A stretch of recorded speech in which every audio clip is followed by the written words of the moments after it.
Good evening, everyone. This is Dr. Shiny KP from JMJ College for Women, Tenali. I would like to present before you Wallace Stevens' poem Sunday Morning. Wallace Stevens is one of the most outstanding modernist American poets lived in 20th century. He was born in Reading, Pennsylvania in 1879.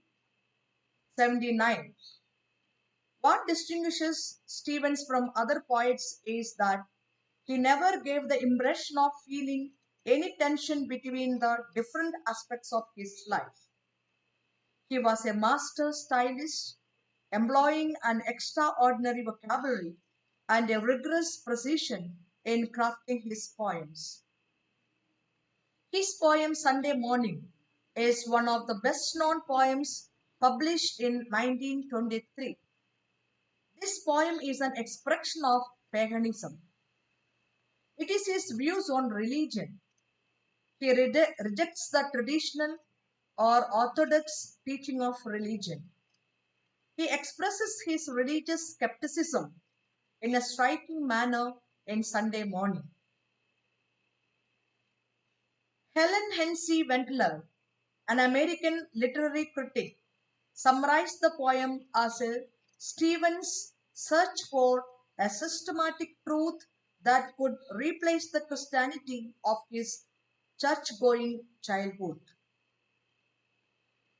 Stevens employs in attempting to accomplish this purpose is of writing of himself in the third person, not as he, but as she, adopting a female persona for reflections.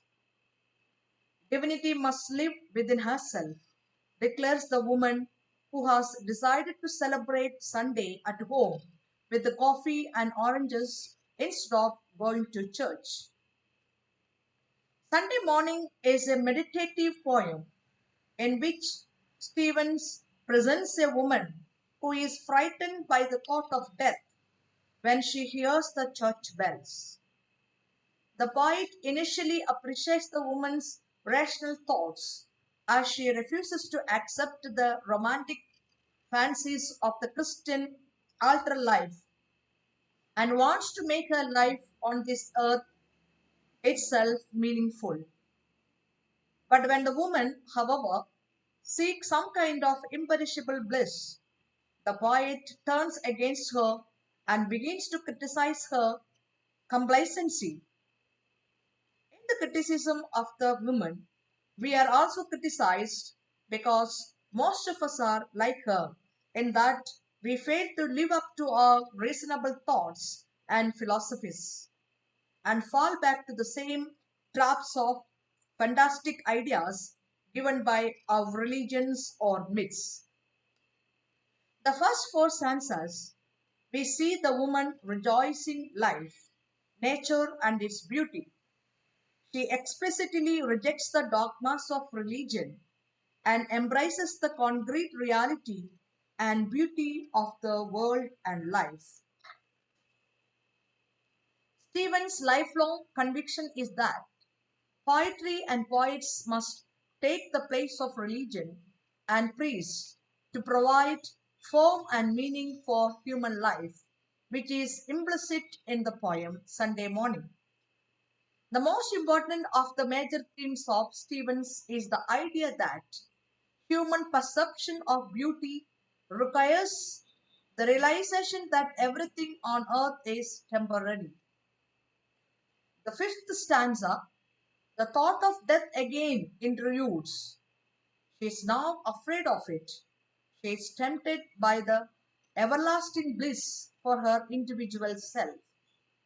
At this point, the woman is suddenly revealed as the common type of individual after all. She says that she needs an everlasting bliss. The poet reacts to her common falling back into the same trap by saying that death is the mother of beauty. The sixth stanza, the poet begins to meditate about the nature of the place called heaven. Is there no change of death in paradise? Does ripe fruit never fall? If rivers flow but never reach the ocean, if fruits become ripe but never fall, if things are born but never die, if there is only bliss and no contrary to give it any meaning, then such a heaven is not a desirable place. The seventh stanza describes the religion of the future, a new paganism in which men will worship the physical universe. They will believe in the brotherhood of man, and they will be aware that the lives of all men are temporary. The final stanza states that Jesus is dead and that man must live alone on a transitory but lovely planet.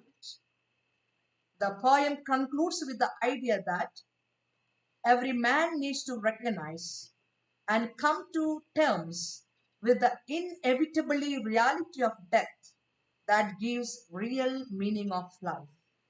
In short, Sunday morning, the poem celebrates the beauties of life made real and vivid by the acceptance of death. Thank you.